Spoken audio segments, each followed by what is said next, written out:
península ibérica es fascinante, es un yacimiento arqueológico único en el mundo y es mucho más, claro.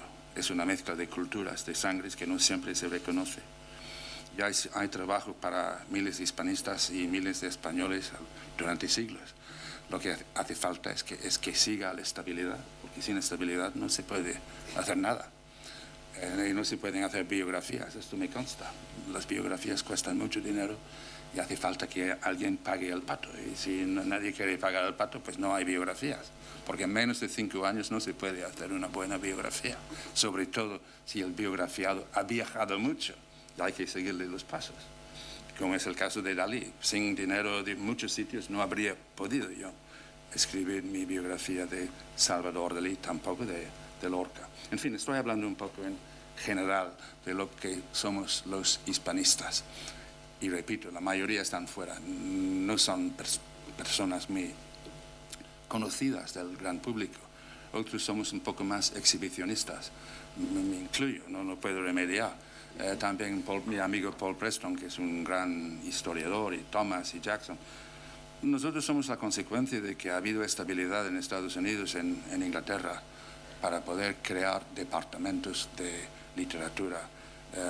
Probablemente hay más gente estudiando cultura francesa, no lo sé, no tengo las estadísticas, pero hay departamentos de español, de francés, de italiano que llevan décadas y décadas y décadas funcionando y floreciendo en Gran Bretaña, en el Reino Unido, y esto permite la creación de escuelas de hispanistas trabajando, o expertos en Francia. Aquí no ha sido posible porque aquí se ha vivido a salto de mata con constantes guerras y dificultades. Es un país muy difícil, con comunicaciones muy difíciles. Han mejorado mucho. Hoy mismo lo he comprobado viniendo en el AVE, que es un milagro poder llegar a Valencia desde Madrid en 1 hora y media. Parece un milagro, ¿no?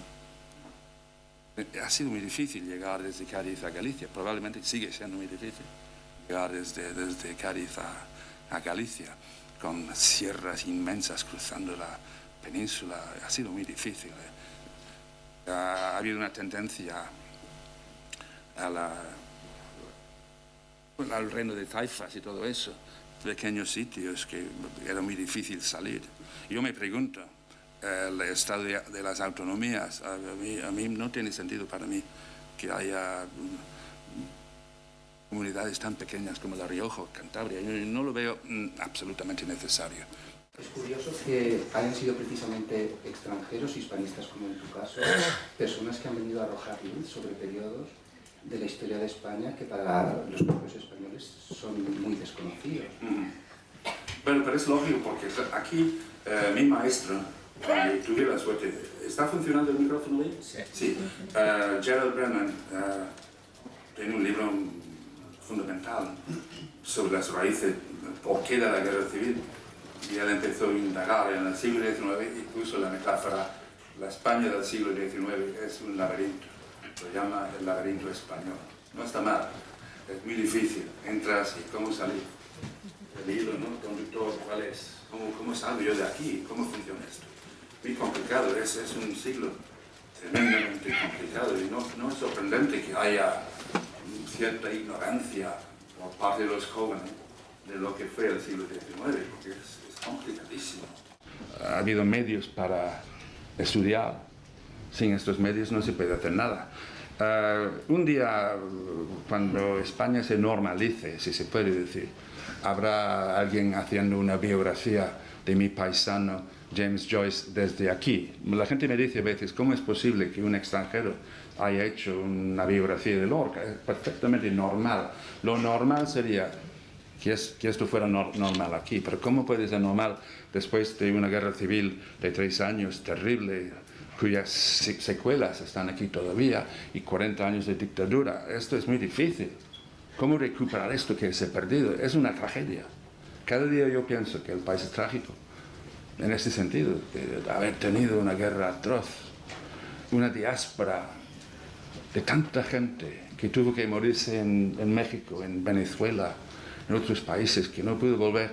Es terrible pensar el desgarro que esto ha supuesto, y recuperar el ritmo recuperar aquellos nombres incluso. Es un trabajo difícil y lento. Pero todos somos conscientes en esta sala de lo que se perdió. Es imposible no pensar en esto cada día. Y yo pienso en esto cada día, y todos los hispanistas del mundo, por supuesto, piensan en esto cada día. Muy bien, si te parece, empezamos pues con el personaje de Prim, las razones que te empujaron a realizar esta investigación. Sí. Bueno, yo he notado mucho a lo largo de los últimos años que aquí todo el mundo habla de la República, pero nadie habla de la Primera República, ¿no? Y se supone, si hay una Segunda República, pues ha habido una Primera República. Yo no sé, pero noté la ausencia de un libro sobre la Primera República y sus personajes, pero increíbles personajes como Salmerón, Castelar, Pi, Margal, Figueras, 4 presidentes en 11 meses. ¿Y dónde están? ¿Dónde están los libros sobre eso? ¿Quién sabe quién es Salmerón? Hay un sitio en Madrid donde yo voy mucho, porque a mí me gusta mucho salir y ver. Y ese sitio es el Cementerio Civil. Yo sí que creo que tengo yo una obsesión con los cementerios. Vaya. Sí, voy mucho a los cementerios. Pero en Madrid hay el Cementerio Civil, que está al lado de Almudena, que es un cementerio inmenso, como sabéis. Y el cementerio civil es muy chiquitito, muy pequeño, pero es una lección de historia. Está al lado de la Almudena. Y allí está Salmerón, hay un mausoleo, y arriba dice: dejó el poder por no firmar una sentencia de muerte. Hay una lección de ética. Yo creo que es fantástico vivir en una Europa que ha abolido la pena de muerte. Hay que investigarlo y hay que contarlo para que los jóvenes sobre todo sepan. Porque, bueno, siempre se dice, si no conocemos nuestra historia, se va a repetir. Claro que hay algo de eso, pero un país que no recuerda a sus grandes hombres y mujeres, que no tiene memoria, es un país que tiene problemas para avanzar. Pero cuando yo empecé la investigación, sonaba en mi oído una palabra: alcolea. Alcolea. Y además he puesto la palabra en mi libro como un ritornello para que el lector no olvide. Alcolea es el pueblo, que ya no es tan pueblo, en las afueras de Córdoba, donde tuvo lugar la gran batalla del año 68. Exacto, la gloriosa. Y yo fui con mi mujer, digo: Carlos, vamos a ir y sacar fotos del puente, del monumento, ¿no?, en Alcolea, porque quiero tener una fotografía del puente, famoso puente. Pues no hay ningún monumento, no hay absolutamente nada en aquel puente, que es un puente del siglo XVIII de Carlos III, y no hay ningún monumento recordando la muerte de 1000 españoles, dicen que 1000 más o menos, en aquella batalla que supuso el destierro de Isabel II, con Pavía dirigiendo las tropas de la reina y Serrano las tropas revolucionarias. Pero ¿esto qué significa? ¿Por qué no hay un monumento allí? ¿Es amnesia? ¿Es indiferencia? ¿Cómo se explica que en la calle donde mataron a Prim, era la calle del Turco, no hay ni una placa recordando su asesinato? Pero no solo eso, sino que han cambiado el nombre de la calle, porque la calle se llama Marqués de Cubas. Y si hay alguien aquí que sabe quién es el Marqués de Cubas, pues chapeau, os daremos un premio. Pero, porque yo sé que es un arquitecto hoy no muy conocido, ¿no? Pero cambiaron el nombre. ¿Para qué? Para ocultar el crimen, porque habían olvidado. Yo no lo sé, pero no me parece normal que no haya una placa recordando el magnicidio. En fin, hay que recuperar la memoria. Yo creo que es el trabajo de los historiadores y el trabajo de los estudiosos y de los hispanistas para recuperar lo recuperable. Y hay tanto que recuperar, y no solo de la Segunda República o de la Primera República. Si nos remontamos más, hay también amnesia, creo yo, en relación con la historia anterior, con las 3 religiones la convivencia de judíos, cristianos y musulmanes, la obsesión con la sangre. Hay en Lope de Vega, en Peribáñez y el comendador de Ocaña. Peribáñez dice, hablando de la sangre, ¿no? Que yo soy un hombre, aunque de villana casta, limpia de sangre y jamás de mora ni de hebrea manchada. Es lo que dice el alcalde. Hombre, una obsesión con la sangre, con la pureza de la sangre, en un país donde ha habido una mezcla, donde apenas hay nadie que no tenga alguna gota de sangre hebrea o mora. Esta obsesión es absolutamente anticristiana, no tiene nada que ver con el cristianismo. Es un insulto al Dios de los cristianos, porque si Dios es el Padre de todos los seres humanos, es obvio que tener un problema con un poco de sangre judía, hombre, es una aberración. Además, se supone que Cristo era judío, ¿no? Y también se supone, aunque ahora es fascinante del papiro. No sé si habéis estado leyendo lo del papiro. Es fantástico. Si resulta que Jesús estaba casado. Bueno, todos esos temas se pueden hablar y dialogar. El cristianismo viene de Oriente, no viene de Occidente. Por mucho papa que haya en Roma, el cristianismo es oriental. Y Cristo hablaba arameo, etcétera, etcétera, etcétera. ¿Cuántas voces árabes hay en el léxico español? Según Rafael Lapesa, académico, con todos los honores, 7.000 más o menos, 7.000, sin mencionar algo muy importante, que son los topónimos. Claro, se sabe, mucha gente sabe que Madrid es árabe, ¿no? Que la capital de esta nación tiene un nombre árabe, que significa alcantarilla. Bueno, alcantarilla también es árabe. Subterránea, no sé qué, de conducto de agua, ¿no? Madrid. Pero hay algo que mucha gente no sabe, yo tampoco lo sabía, es que La Mancha, en un lugar de La Mancha, de cuyo nombre no quiero acordarme, La Mancha, yo muchas veces me preguntaba, La Mancha, qué raro esta palabra, La Mancha. ¿Por qué se llama La Mancha? La Mancha, hay una mancha, viene de mácula, que es mancha, la inmaculada. Esto es latín, obviamente, pero no puede ser una mancha. Y un día, leyendo un libro del cura, del arabista de Zaragoza, Asín Palacios, listo, toponimia árabe de España, buscando M, llegó a M, La Mancha, letras árabes, y La Mancha significa en árabe alta meseta o planicie. ¿Tú lo sabías? No. Es fantástico, ¿no? Es curioso. Aquí tenemos que ser honrados y admitir, si no sabemos algo, se admite. Bueno, yo me quedé atónito y jubiloso. Y luego busqué en ediciones críticas del Quijote, Francisco Rico, a ver si hay una nota a pie de página. Porque de todas las novelas del mundo, la novela de Cervantes tiene la primera frase, bueno, más increíble, yo creo, en un lugar de La Mancha de cuyo nombre no quiero.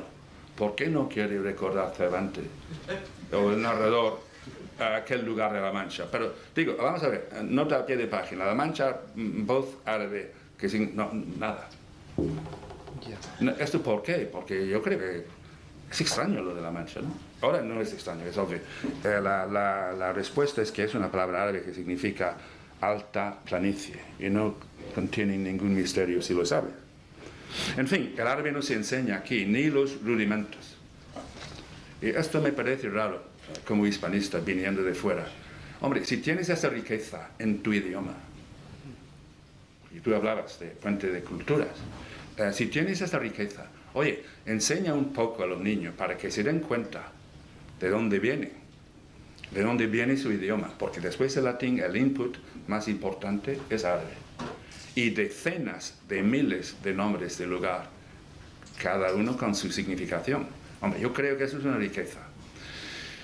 Y si supiéramos, y me incluyo, porque yo no sé nada, solo sé palabras, acequian, bueno, centenares de palabras, obviamente. Eso podría ser una riqueza incluso material, y no despreciemos la riqueza material cuando hay una crisis que nos está mandando a todos a la ruina, ¿no? Es decir, el árabe bien enseñado podría producir arabistas, porque hacen falta muchos años. Hombre, como el griego, ¿no? Hay que aprender el alfabeto, es difícil al principio. Eso podría producir riqueza, pero no se enseña. Sin embargo, la historia del XIX y gran parte de la historia del siglo XX también es desconocida para todos nosotros. Sí, pero no ha habido estabilidad. Ya me dirás cuando hubo aquí estabilidad. Sin estabilidad, ¿cómo van a saber las gentes qué ha pasado? Pues es imposible. Pero, todo ejemplo, cambia, todo... Las ¿no? personas de mi generación, yo hablo por las personas de mi generación, y imagino que muchas de las personas que están aquí en el colegio, en el instituto, a duras penas llegaban a estudiar historia del siglo XIX e incluso del siglo XX, incluso del país en el que hemos vivido. Bueno, pues eso es No sé si tú eso lo has... No, soy consciente. Claro, yo no recibí aquí mi formación, pero yo sé por lo que me han dicho. Sí, pero repito que a esto no ha habido estabilidad, ha sido muy difícil, ha habido momentos y la República con todos sus problemas avanzó mucho. Pero claro, el momento fue terrible, los fascismos, el comunismo, todos estos conflictos. Y el no poder ponerse de acuerdo, muchas discrepancias en el patio, y desembocó en lo que desembocó. Pero empezaba todo. El mundo editorial, por ejemplo, bajo la República, hubo una floración increíble, como pasó también con La Gloriosa. Bueno, hay en mi novela. Yo creo que probablemente es la historia más compleja de Occidente, ¿no? Yo lo digo en serio, porque hay tanta historia soterrada, olvidada, no conocida. Menéndez Pelayo no sabía árabe, por ejemplo. Parece mentira, ¿no? ¿Y quién puede ser el hispanista completo? Pues nadie. Es imposible, porque habría que preparar un individuo con todos estos conocimientos de hebreo, de árabe, de griego, de latín, de todo eso, y irlo formando. A lo mejor sale tonto. Y no sabía hacer nada con todo esto. Es decir, ¿cómo vas a crear una escuela de gentes capaces de entender la complejidad de lo que es España? Es terriblemente difícil. Ahora que dices esto, la Fundación Bancaja, por ejemplo, ha desarrollado una intensa línea de colaboración con Hispanic Society. Allí había... En Estados Unidos, sí. Exacto. Vale. ¿Qué opinión te merecen este tipo de filántropos americanos que aglutinaron en una riqueza documental, artística tan... Pero ¿qué opinión me van a merecer? Me parecen fantásticos. A mí me gustaría conocer un filántropo. No conozco ninguno, pero si anda uno por allí, por favor, que me lo diga. Me parece fantástico. Eso es lo que puede crear una cultura asentada, ¿no? Y sí, ¿qué te voy a decir? Me parece fantástico. Yo repito que España tiene en el mundo amigos en todos los países. Es un gran país en potencia, qué duda cabe. Y estos señores que ayudan con sus dineros a que sea posible escribir un libro, pues es fantástico. Yo quisiera que hubiera más filántropos. Son necesarios, sobre todo estos tiempos que nos están tocando ahora, ¿no? Tú, bueno... Sí, Prim. Vamos a Prim. Bueno. España tiene por qué ser necesariamente monarquía. Es decir, que hay que plantear esos temas. Yo no creo que personalmente que España en su esencia sea monárquica. Se puede ordenar de otra manera. Prim, claro, ellos estaban hartos de Isabel II y en general de los Borbones. Porque claro, Fernando VII es un dictador brutal. Su hija tampoco era exactamente santa de la devoción de los progresistas y decidieron que había que acabar con ella, no físicamente, sino mandándola fuera. Y llegó la revolución, finalmente en el año 68, y llega Prim. Y Prim es el hombre fuerte de aquel momento. Es el hombre más fuerte de este país entonces. Muy valiente en el campo de batalla, hasta el punto de decir que no hay bala inventada capaz de matarme a mí, lo cual fue un error. como luego se vio, pero tenía fama en Europa como estadista, porque había sido estadista bajo Isabel II, y sobre todo fama de valiente, y fama de hombre dialogante, creo yo, aunque reconozco que yo no he escrito una biografía de Prim, probablemente no voy a escribir nunca una biografía de Prim. Hace falta una gran biografía de Prim, porque yo no le conozco en su gran complejidad. Solo sé lo que sé, por lo que yo he leído, pero no he leído todo sobre Prim. Pero Prim tiene ideas muy claras, yo creo. Quiere que España vuelva al corazón de Europa. No le gusta el aislamiento de España de Europa. Quiere monarquía, pero no quiere más Borbones. Ha dicho, estando yo, no habrá nunca más un Borbón sobre el trono de España. Y claro, hay un gran problema, que es el duque de Montpensier, que tampoco tiene su biografía. Hay una escasez de biografías que hacen falta, son fundamentales para que la gente, para que todos sepamos qué es lo que ha pasado aquí. Sin las biografías es muy difícil. Bueno, el duque de Montpensier es es multimillonario, vive en Sevilla, lleva 20 años en Sevilla, es hijo del rey de Francia, Luis Felipe de Orleans, exiliado. Su madre es una Borbona, María Amelia, del Borbón de las dos Sicilias, exacto. De modo que el duque de Montpensier tiene en las venas sangre de Orleans y sangre de la casa de Borbón. Y si Prim hubiera querido en aquel momento, puesto que el duque ha ayudado a la revolución por ambición, yo creo, ¿no? Y Prim creía, Prim le puede poner sobre el trono sin pasar por un proceso democrático. Es tan poderoso. Pero Prim dice, no, el nuevo Parlamento va a decidir primero qué régimen tenemos en España, monárquico o republicano, y luego, si es monárquico, vamos a elegir, los diputados van a elegir un rey.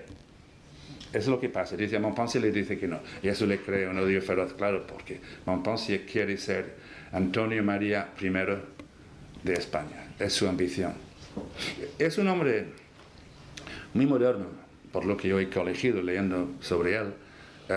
Tiene fincas en Andalucía, tiene fincas en Europa, tiene una casa en Inglaterra, tiene casa en Italia, en Francia, por supuesto, y con maquinaria. Y en Sevilla le llamaban el Naranjero, porque en el Palacio de San Telmo, y hoy es el Parque María Luisa, porque él está casado con una hermana de Isabel II, había naranjales. Y Montpensier vendía sus naranjas. Eso, claro, le llamaron el Naranjero. Era un poco como los ingleses aristocráticos, que no despreciaban el trabajo de campo. Es decir, no había ese desprecio, ¿no? Y tenían la mejor maquinaria de Europa. Y Montpensier importó desde Inglaterra para sus viñedos en Chiclana. Tenía unos viñedos, ¿no?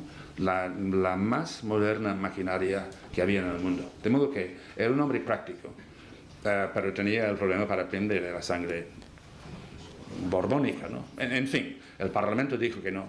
Recibió, si mal no recuerdo, 27 votos, eran 200 más o menos diputados, y nada, votaron primero monarquía y segundo surgió el tema de qué monarca. Los Habsburgos eran alemanes, los Borbones franceses, Borbones fuera alemanes tal vez. Y empezó todo el proceso de búsqueda. Perdón, estoy diciendo lo que probablemente saben, pero no se pierde nada repasando un poco esto. Y Amadeo no es la primera elección. Primero ofrecen el trono a Fernando de Portugal, que es Coburgo. Y Fernando de Portugal dice que no quiere el trono de España. Luego ensayan con un alemán, que es Hohenzollern, o Leopoldo de Hohenzollern, que sí está dispuesto, pero los franceses no están dispuestos, Napoleón III, y esto produce una guerra, la guerra franco-prusiana, porque los franceses no quieren un alemán sobre el trono de España. Había que contar con las potencias, porque si Inglaterra dice que no, es no, porque es la nación más poderosa del mundo entonces, etc. Y finalmente el proceso se reduce a Amadeo. Había que encontrar un príncipe sin trabajo, con ganas de ser rey de España, no era tan fácil. Y Amadeo, por lo visto, dijo que sí y todo se puso en marcha. Pero ya había mucha gente que no quería un italiano sobre el trono de España, empezando con el duque. Y todos los indicios señalan hacia el duque como el principal inductor del magnicidio. Eso es muy difícil de demostrar. Ahora, hay un sumario. Claro, los jueces empezaron enseguida, nada más muerto Prim, los jueces empezaron a trabajar. Pero claro, con muchas pegas y muchas influencias trabajando en contra, sobornando, etc. El sumario llegó a tener 18.000 folios. 18.000 folios. No encontraron a uno solo de los asesinos materiales. Entrevistaron, hubo una, ¿cómo se dice? Rogatoria, comisión rogatoria, no sé el término legal, en Francia. Y hay un juez francés y están los documentos en el sumario. Pero claro, el duque dijo, oh, no sé nada de eso, yo no tengo nada que ver, todo eso. Y claro, no se pudo hacer nada. El hombre es uno de los hombres más poderosos de Europa. Le fue muy fácil decir que no tenía nada que ver. Pero el sumario tenía 18.000 folios. Pero luego, unos años después, nada, no descubrieron los asesinos, cambió la situación política, el fracaso de la Primera República, luego la vuelta de los Borbones, bueno. Y una hija de Montpensier se casa con Alfonso XII y se toma la decisión de cerrar todo el proceso. Y el sumario se deposita en un sótano donde se deja décadas y décadas y décadas. Y finalmente alguien lo encuentra, en el año 60, bajo el franquismo, Pedro Ríos, el juez, y está medio carcomido por humedades y por rato, yo qué sé, el sumario está medio destrozado. Y es imposible reconstruir... ¿Usted lo vio? Sí, yo vi, sí, han dicho que yo soy mentiroso y que yo no he visto el sumario. Primero he visto lo que queda del sumario en el despacho del decano de los juzgados de Madrid, en la Plaza de Castilla. He visto los 80 tomos para verlos, una sola vez. Ah, sí, pero he visto el microfilm completo. Por eso tengo los ojos medio destrozados. Pero yo odio el microfilm. Si hay algo que yo odio en el mundo es el microfilm, en una pantalla viendo el microfilm. Y el sumario está medio destrozado. Pero hay un documento que se llama el apuntamiento, que yo sí que he visto en el Palacio de la Justicia de Madrid, donde no te dejan fotocopiar nada. Fíjate, tiene ¿cuántos años? Desde el año 70 hasta hoy, ¿cuántos años son? Son 100, sí.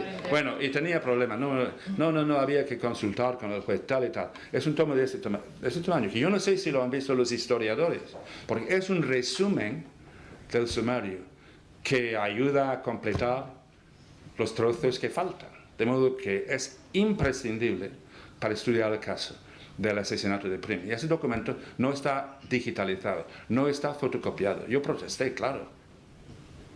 Porque claro, si hay un incendio, allí desaparece el único documento que tiene información sobre el asesinato de Prim, un documento completo. Y yo aquí, al final hay un epílogo donde yo digo esto. Yo no sé si han reaccionado y si han digitalizado el documento. Porque claro, es una locura no tenerlo digitalizado y al servicio de los investigadores alrededor del mundo, porque ¿qué daño puede hacer? Han pasado años y años y años. 130 son, yo no sé matemáticas. 140. Sí, bueno, 140. Es una locura, ¿no? No tener ese documento allí preparado para el investigador y no en una mesita llena de papeles tratando de descifrar un documento cosido, además muy difícil de ver los márgenes. En fin, amnesia, mucho trabajo que hay que hacer en este país complejo y a veces hosco, difícil, pero siempre, obviamente, siempre entrañable. Eso es innegable. Entrañable sí, pero con muchas cosas que todavía no se han hecho y que hay que hacer. Y hace falta mucho trabajo y mucha cooperación y colaboración. Pero yo sigo pensando que el país tiene un futuro fantástico si salimos de este bache. ¿Y vamos a salir? ¿Vamos a salir? ¿Tú crees?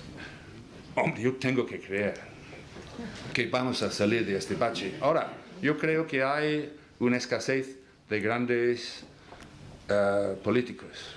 Y no digo solo aquí, digo en Europa. Yo veo el caso de Gran Bretaña, del Reino Unido. Yo soy irlandés. Y los irlandeses nos sentimos muy europeos. Además, Europa ha sido bueno para Irlanda, menos la crisis, la experiencia europea, porque ha liberado a los irlandeses del control de los tan cercanos británicos. Es decir, estar en Europa ha ayudado mucho al país a recuperar algo de confianza en sí mismo. Esta confianza ya no sé dónde está con la crisis. Pero en fin, Europa. Los británicos no me ha gustado nada su actitud hacia Europa. Están y no están y no tiene sentido, ¿no? Pero yo creo que vamos a salir del bache. Tenemos que salir del bache. Estos grandes líderes que faltan tal vez surgirán, que nos hablen de Europa. Ninguno de ellos habla de Dante, de Shakespeare, de Cervantes. No oigo ningún mensaje cultural que pudiera ser estimulante para los jóvenes. Y lo que se ha conseguido, la moneda misma que facilita los contactos, todo es positivo, todo esto es positivo. A ver si son capaces de resolver el problema y emitir unos mensajes que ilusionen a los jóvenes, que hace falta un mensaje positivo. Yo tengo que creer que Europa va a salir de la crisis y que tiene que aprender de sus errores y tener una nueva ética, porque sin ética nada es posible, sin ética. Sin embargo, tú dices que los errores se repiten. Yo he dicho que los errores se repiten. Yo desde luego repito los míos, eso sí lo sé. Bueno, claro que los errores se repiten, pero no hace falta que se repitan siempre. Se puede aprender. Yo creo que el ser humano es capaz de aprender de sus errores, lo cual no quiere decir que no los repita de vez en cuando. Pero claro que podemos aprender. Si yo no creyera esto, no daría por terminada la lucha. Claro que hay que aprender de los errores. Y el ser humano es capaz de aprender de sus errores, por supuesto. Yo no sé dónde he dicho ni cómo, porque el contexto es importante. El contexto, de cuándo lo dice, de cómo lo dice, de cuál es el ademán diciéndolo, la ironía, es decir, no lo sé. Muy bien. ¿Hay alguno de ustedes que tenga alguna pregunta? Siempre es un momento difícil, el momento de preguntas. Señor Gibson. Sí, señor. Yo he visto que usted en el libro, no lo he terminado de leer, estoy a medias. Le felicito porque me gusta mucho su escritura. Muchas gracias. Pero he visto que en toda la obra suya, todos los personajes que ha elegido como biográficos, y usted está diciendo que hacen falta biografías, Sí. todos los personajes que usted ha elegido, los que en este libro incluyo en la media parte que he leído yo, todos giran alrededor de un asunto y de un personaje que parece que usted lo ha olvidado. Y parece ser que sea el centro de todos esos personajes que han girado alrededor de él. Me refiero concretamente a Francisco Gines de los Ríos. Francisco Gines de los Ríos, sabe usted que fue amigo de Salmerón. También, seguramente lo habrá leído en los libros, que el famoso Machado Núñez. Sí. Era amigo de él. Sí, lo sé. O por lo menos tenía relación. Sí. Que el hijo de Núñez, el famoso padre de los Machados que todos conocemos, era alumno de la Institución Libre y era amigo de él. Y no hay ningún personaje que yo haya leído en la historia contemporánea que no haya tenido un contacto con Gines de los Ríos. Y me sorprende que una personalidad como usted, que ha hecho tantas biografías, girando alrededor de ese personaje, no se haya fijado con él. Pero sí me he fijado, además creo que lo menciono en la novela, porque Machado Núñez es amigo de Francisco Giner de los Ríos. Antonio Machado, el poeta, fue alumno de Giner, y yo he hablado mucho en mi biografía de Antonio Machado, hablo mucho de la Institución Libre. Yo he estado dentro, he ido a verlo. Además, la residencia de estudiantes es hijuelo sale de la Institución Libre de Enseñanza. Tal vez no he insistido lo suficiente, pero en varios libros míos sé que hablo de la Institución Libre de Enseñanza, cuyos catedráticos y personajes admiro profundamente. Todos los personajes que usted ha nombrado, todos han tenido cierto contacto con esa... Es verdad, es verdad. Porque el origen de la institución fue Ginés de los Ríos. Sí, sí. Y este hombre me sorprende que no haya habido a un historiador que no haya tenido la facultad de dedicarle una biografía. Pues yo no sé si tiene, yo no conozco, pero si no tiene es otra laguna, porque realmente el trabajo de la Institución Libre de Enseñanza fue extraordinario. Yo conozco sus tumbas, están en el Cementerio Civil de Madrid, ¿no? A 2 pasos de Salmerón, están muy juntos. Y Machado Núñez también está en el Cementerio Civil de Madrid. Y qué gran familia los Machado. Qué grande es Antonio Machado, pero qué grande su padre, el flamencólogo Temófilo. Y qué grande el abuelo, Machado Núñez. Yo le adoro. Yo he pasado mucho tiempo leyendo sus trabajos, ¿no? Porque el abuelo de Machado es muchas cosas. Primero es gaditano. Yo creo que nacer en Cádiz debe ser algo muy especial en la vida. Manuel de Falla también, ¿no? Y muchísimos más. Cádiz me parece a mí un sitio absolutamente mítico. El Museo Arqueológico de Cádiz con aquellos sarcófagos sidonios, sí, parecen como Picassos con 2 o 3 mil años. Cádiz es increíble. Y el abuelo es fantástico. Viajero, es médico, es catedrático de ciencias naturales, sabe idiomas, es darwinista y tiene un gran enemigo en Sevilla que es el cura Gago, que es antidarwinista feroz. Yo le pongo aquí como personaje, hay un enfrentamiento entre ellos. Y el abuelo es fantástico. Y bueno, son fantásticos porque son europeos, son andaluces, son una mezcla de lo culto y lo popular, como Dios manda.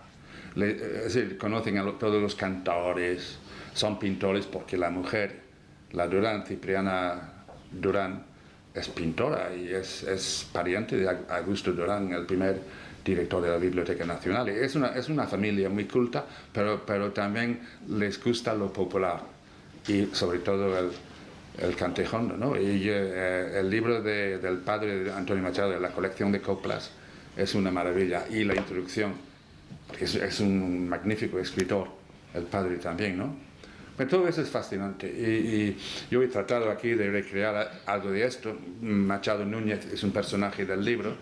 Me atrevo a inventar un diálogo entre mi protagonista y Machado Núñez y van juntos a ver las dunas de Doñana al final, porque yo también soy ornitólogo y el milagro de los ángeles que pasan el invierno en Doñana y que comen, claro, es una broma, eso es realidad.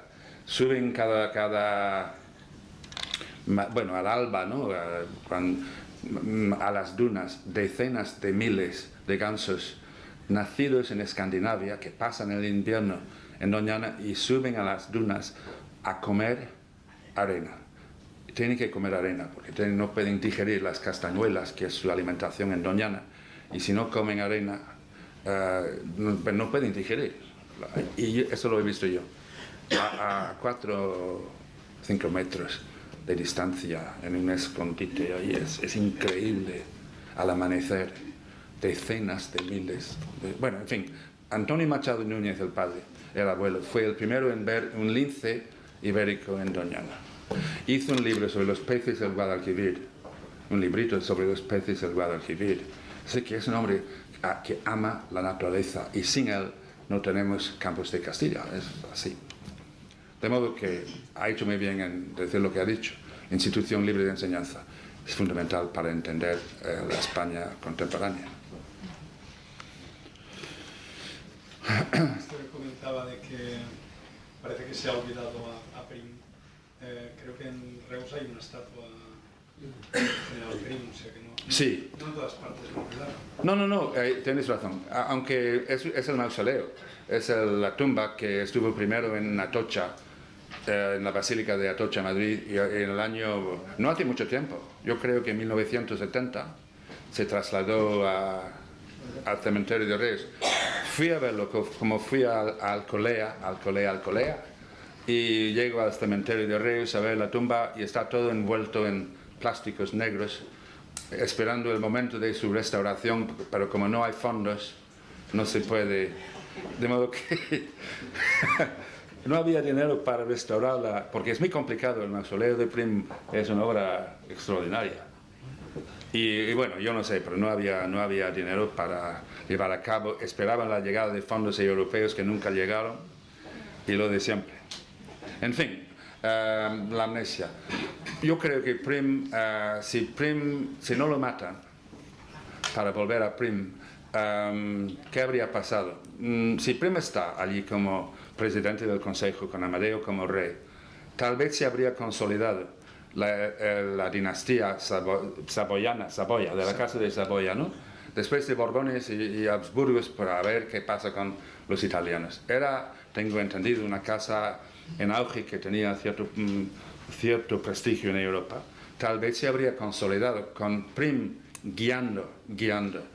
Pero claro, sin Prim, lo primero que sabe Amadeo cuando toca tierra en Cartagena aquel día es que le dicen que ha muerto su valedor. Yo no concibo peor momento para un reelecto, llegar y el hombre que te ha traído prácticamente, bueno, ha sido asesinado. De modo que, pero si esto no pasa, Prim, con su experiencia de los hombres, con su valentía en el campo de batalla, que claro que era algo conocido en Europa, con su capacidad para dialogar y para convencer, tal vez habría enderezado la situación, aunque tampoco sabemos si habría sido así. Los carlistas pero es un hombre, es un militar muy admirado. Tal vez el país se habría calmado un poco, tal vez, pero tampoco se puede saber. Yo por lo menos no lo sé. Bueno, gracias por el tono de campechanería oculta, que da un discurso que os voy a agradecer. Yo quería preguntarle a propósito de lo que ha dicho de la estabilidad, que estos 34 o 37 años que hace que acabó pues, la dictadura, ¿usted lo considera un periodo de estabilidad suficiente como para que se asiente la cultura, para que esto florezca de nuevo, o todavía no lo considera de ese modo? Y una segunda pregunta ¿es necesario que esa Constitución permanezca como está? ¿Ese inmovilismo al que se aferran los políticos es necesario para una Constitución que tiene 34 años pero que el progreso ha corrido exponencialmente al tiempo? ¿Cómo ve esos dos aspectos? Bueno, yo creo que la Constitución es allí para que se pueda revisar. No es inmutable, es decir, que la Constitución debe evolucionar con el ritmo de los tiempos. Eso me parece absolutamente evidente. Y ahora sí está abriendo un debate. El PP, por lo visto, no está por la labor. El PSOE, ahora Rubalcaba está diciendo que sí, ellos quieren la España federal. Yo no sé qué va a pasar, yo no soy profeta, pero la Constitución no es un texto sagrado, se puede modificar. ¿Para qué existe el Congreso si no es para modificar la Constitución cuando quiera? Si quiere, se puede modificar. Yo no sé si esto pasará, o yo no sé qué va a pasar. Estamos en este momento con Cataluña, pero yo sigo pensando que la única solución para el país es una solución republicana. Lo siento, no capté bien, yo tengo un problema de oído y no capté la primera pregunta. Sí, no, le decía que este periodo, pues usted se quejaba antes de que no ha habido estabilidad nunca Sí. Durante esos 34 o 37 años Sí. de presunta paz.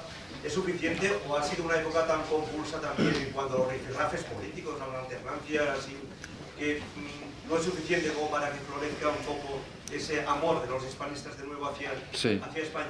Yo creo que en términos generales ha sido un éxito. Yo creo que ha sido un éxito en términos generales. Pero, hombre, yo creo que la izquierda ha sido generosa, tal vez más generosa que la derecha, si vamos a hablar de derechas izquierdas. Yo querría ver más magnanimidad hacia el asunto de las cunetas, para decirlo así. Y permíteme si hablo de esto, porque si no lo hiciera no me sentiría contento de la visita, porque todos estamos pensando. Yo tengo un amigo que es el alcalde de Málaga, para volver un momento a Málaga, que es del Partido Popular, se llama Francisco de la Torre.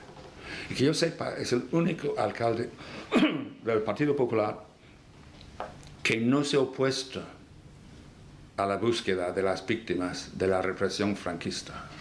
Y eso yo lo admiro, porque en Málaga, en el cementerio de San Rafael, han encontrado los restos de 4.000 fusilados rojos. Y el alcalde de Málaga no se ha opuesto a la muy desagradable búsqueda de aquellos seres. Y eso me parece admirable. Yo siempre lo he dicho, que con un poco de magnanimidad no sería difícil resolver el problema de estos muertos, que dicen los expertos son 130.000 cadáveres todavía en cunetas. Eso no es bueno para el país, para nadie. Y si hubiera más magnanimidad, yo digo sinceramente que esto se podría resolver, porque no es cuestión de abrir heridas, eso es una calumnia. No es cuestión de abrir heridas, ni de odio, es de justicia. Y lo cristiano sería ayudar a que las víctimas también pudiesen recuperar a sus abuelos y darles un decente entierro. Eso no se ha hecho. El Estado no está haciendo este trabajo. Y me parece muy nocivo para la patria, para España y para el mundo, cuando en Alemania han limpiado el país de símbolos fascistas. A mí este tema me preocupa hondamente. Y hay muchos ejemplos que yo podría dar. El caso del Premio Príncipe de Asturias, por ejemplo, en la sede en Oviedo está en la calle Yagüe, General Yagüe. Y no sería nada difícil suprimir el nombre de la calle. Y si no quieres poner un nombre político, pues póngame calle de la Primavera o algo. Pero quítame este nombre, por favor. Y hay muchos casos. En el centro de Granada hay un monumento. Hay un monumento a José Antonio Primo de Rivera. Y mantener un monumento en el corazón de Granada, donde fusilaron a 8.000 personas en el cementerio, y con el desaparecido de la guerra civil más amado, más llorado de todos, que es Lorca, tener este monumento allí es un insulto. Y se mantiene porque dicen que tiene valor artístico, y os aseguro que no tiene ninguno. Que no tiene ninguno. Aunque tenga, se podría poner en un museo, ¿no? O poner en algún sitio, pero no en el centro de la ciudad. Esto me parece absolutamente incompatible con la idea cristiana de amar al prójimo, de respetar al otro. Y repito, a mi juicio, sería muy fácil cambiar todo eso con un poco de magnanimidad. Y perdonad si yo toco alguna fibra, no quiero ofender a nadie ni herir a nadie, pero tengo el derecho a decir lo que yo pienso, ¿no?, sobre esto. Les damos a todos ustedes pues las gracias por haber venido, y a ti, Ian. Muchas gracias. Es un gran placer. Muchas gracias. Muchas gracias. Muchísimas gracias. Gracias. ¿Cómo? Que ahora se acercará alguien a que lo Vale. Muchísimas gracias.